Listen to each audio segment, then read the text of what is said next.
انجیر اور زیتون میں کوئی خاص چیز ہے جس کی اللہ نے قرآن میں قسم اٹھائی ہے؟ اللہ تعالیٰ کی عادت ہے کہ کبھی بھی اپنے پیغمبروں کی خوراک وہ چیز قرآن میں قسم اٹھائیے۔ اللہ تعالیٰ کی عادت ہے کہ کبھی بھی اپنے پیغمبروں کی خوراک وہ چیز نہیں بناتے جو صحت کے لیے نقصان دہ ہو، اور قرآن میں ایسی چیز کا تذکرہ نہیں کرتے بطور نعمت کے جو صحت کے لیے نقصان دہ ہو۔ تو اس یقیناً انجیر اور زیتون میں کوئی اضافی چیزیں ہیں کہ اللہ نے قرآن میں انار کا بھی ذکر کیا، اللہ نے انگور کا بھی ذکر کیا، مگر میرے علم میں ایسی کوئی آیت نہیں جس میں انار یا انگور کی قسم اٹھائی ہو۔ تو یہ بھی یقیناً بہت بہترین پھل ہے، لیکن انجیر اور زیتون کی اللہ قسم اٹھا رہے ہیں کہ یہ گواہ ہے کہ انسان بہت بہترین ہے۔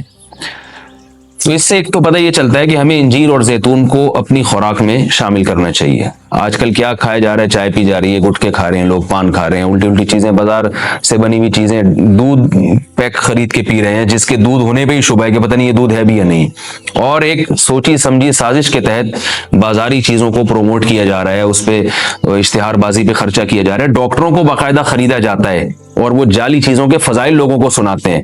لوگ یہ سمجھتے ہیں کہ ڈاکٹروں میں دو نمبری ہو ہی نہیں سکتی، یہ غلط ہے۔ بہت سارے ڈاکٹر لوگوں کو بہت ساری غلط چیزوں پہ لگا رہے ہیں۔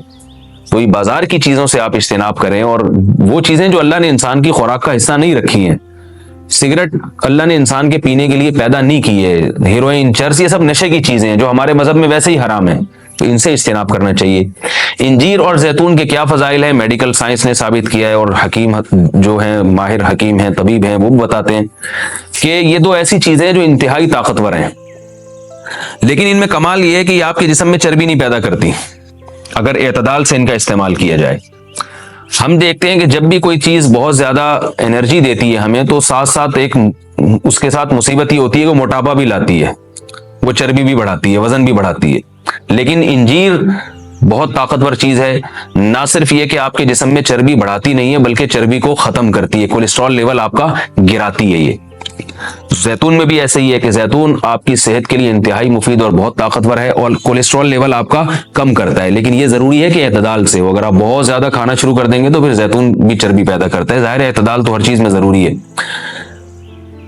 اور کچھ چیزیں ایسی ہیں انجیر اور زیتون میں جو میڈیکل سائنس کہتی ہے کہ انجیر پیٹ کے کیڑوں کو ختم کرتی ہے، انجیر قبض کو ختم کرتی ہے۔ قبض کا سب سے بہترین علاج ہی انجیر ہے۔ لوگ اس طرف توجہ نہیں دیتے، دوائیں کھاتے ہیں، ایلوپیتھک دوائیں کھاتے ہیں، اس کے سائیڈ ایفیکٹ بہت سارے ہوتے ہیں۔ تو اگر ہم اپنی خوراک میں روزانہ کچھ نہ کچھ انجیر کا استعمال رکھیں تو بہت ساری بیماریوں سے انشاءاللہ ہماری حفاظت ہو جائے گی۔ انجیر میں خاص بات یہ بھی ہے کہ یہ خون پیدا کرتی ہے، صالح خون جسم میں بناتی ہے، لیکن انجیر کے استعمال کا طریقہ یہ ہے کہ اس کو بہت زیادہ چبا کے کھانا چاہیے اچھی طرح۔ زیتون میں بھی اللہ نے بہت کچھ رکھا ہے۔ قرآن مجید میں اللہ تعالیٰ نے زیتون کی الگ سے بھی فضیلت بیان کی ہے۔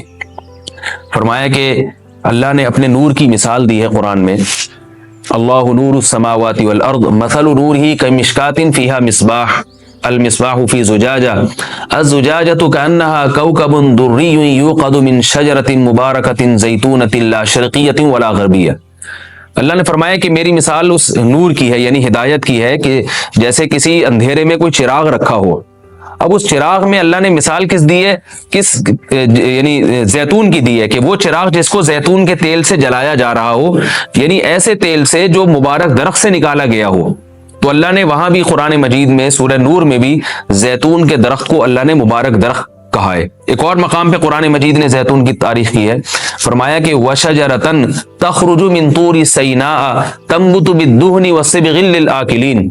اللہ وہ ذات ہے جس نے ایسا درخت پیدا کیا جو طور سینا میں پیدا ہوتا ہے، یعنی کوہ طور میں پیدا ہوتا ہے وہ درخت، اور تنبت بالدہن جو تیل لے کر پیدا ہوتا ہے، اور صبغ للآکلین کھانے والوں کے لیے سالن کا کام دیتا ہے، یعنی لوگ روٹی اس تیل سے لگا کے کھاتے ہیں، سالن کا کام دیتا ہے وہ۔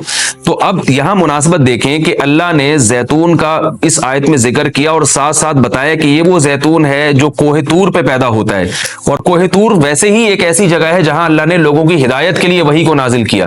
تو پتہ یہ چلا کہ زیتون میں جہاں جسمانی فوائد ہیں وہاں کچھ روحانی فوائد بھی ہیں، کیونکہ اللہ نے اس کو مقدس جگہ پہ پیدا کیا ہے، اور وہاں کا تذکرہ اللہ نے کوہ طور کا تذکرہ اس کے ساتھ ساتھ کیا ہے۔ اور اس آیت میں بھی ایسا ہی ہے، جہاں اللہ نے زیتون کا ذکر کیا آگے فوراً وطور سینا کوہ طور کی اللہ نے قسم اٹھائی ہے۔ تو اس سے پتہ چلتا ہے کہ زیتون میں جہاں جسمانی فوائد ہیں کچھ روحانی فوائد بھی ہیں۔ روحانی کا مطلب یہ ہے کہ اس کے کھانے سے عین ممکن ہے کہ آپ کی کچھ روحانی ترقی بھی ہو، شاید اللہ کی محبت میں اضافہ ہو، گناہوں سے نفرت پیدا ہو، یا اس کے سے جسم میں کوئی ایسی تبدیلی آ۔ میں کوئی یقینی بات نہیں کر رہا، لیکن قرآن میں اس طرف اشارہ ملتا ہے۔ اس سے ہمیں کیا پتہ چلتا ہے کہ یہ جو ہم مختلف قسم کے کوکنگ آئل استعمال کر رہے ہیں، ان سے آہستہ آہستہ اپنی جان چھڑانی چاہیے اور نیچرل چیزوں پہ آنا چاہیے۔ ایک آپ کو میں ایک تحقیق یہ بھی بتاتا ہوں کہ میڈیکل سائنس یہ کہتی ہے کہ یہ جو کولیسٹرول ہے نا اور جو چربی ہے، یہ دیسی گھی سے نہیں پیدا ہوتی، یہ ہم جو آرٹیفیشل آئل استعمال کر رہے ہیں جن میں پتہ نہیں کیا کیا ملایا جاتا ہے، اس سے نقصان ہوتا ہے، جبکہ لوگ دیسی گھی سے اجتناب کرتے ہیں۔ اگرچہ بھی میرا موضوع دیسی گھی نہیں ہے، میں صرف یہ بتانے کے لیے کہ جو قدرتی چیزیں ہیں وہ آپ کی صحت کے لیے نقصان دہ نہیں ہیں۔ آپ کھانے میں اگر زیتون نہیں استعمال کر سکتے تو دیسی گھی استعمال کرنا شروع کر دیں، تو انشاءاللہ اس سے بھی جو بہت ساری بیماریاں ہارٹ کی اور بلڈ پریشر کی اور پتہ نہیں کیا کیا بیماریاں پیدا ہو رہی ہیں، اس میں بھی انشاءاللہ کمی آئے گی۔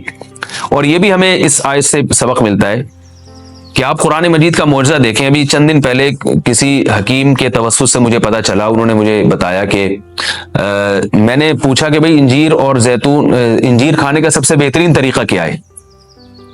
تو ان حکیم صاحب نے بتایا کہ آپ انجیر کو زیتون میں ڈبو کے استعمال کریں، یعنی انجیر کے ٹکڑے کریں اور 2-3 چمچے زیتون کپ میں ڈالیں اور اس میں انجیر کے ٹکڑے کر کے ڈبو دیں۔ آپ اس میں رات کو آپ ڈبو دیں اور صبح اس کو استعمال کر لیں، وہ زیتون بھی کھا لیں ساتھ میں۔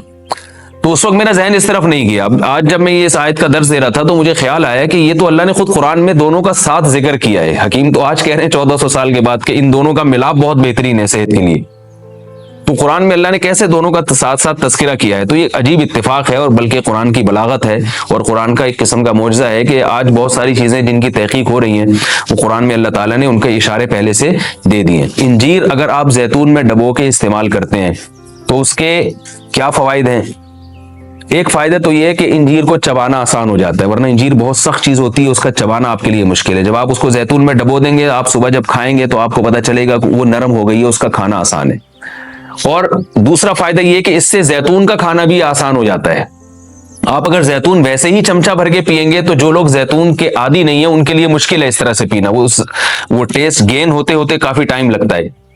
جب آپ انجیر کو زیتون میں ڈبو دیں گے تو کیا ہوگا کہ وہ کافی حد تک تیل جو ہے وہ انجیر اس کا جذب کر لے گا، پھر جب آپ استعمال کریں گے تو وہ تیل کا استعمال بھی ہوگا، مگر وہ تیل کی ایک خاص قسم کی جو ایک مہک ہوتی ہے جس سے بعض لوگ جس کو پسند نہیں کرتے، تو اس مہک سے بھی آپ کی جان چھوٹ جائے گی اور آپ وہ آسانی سے کھا سکیں گے۔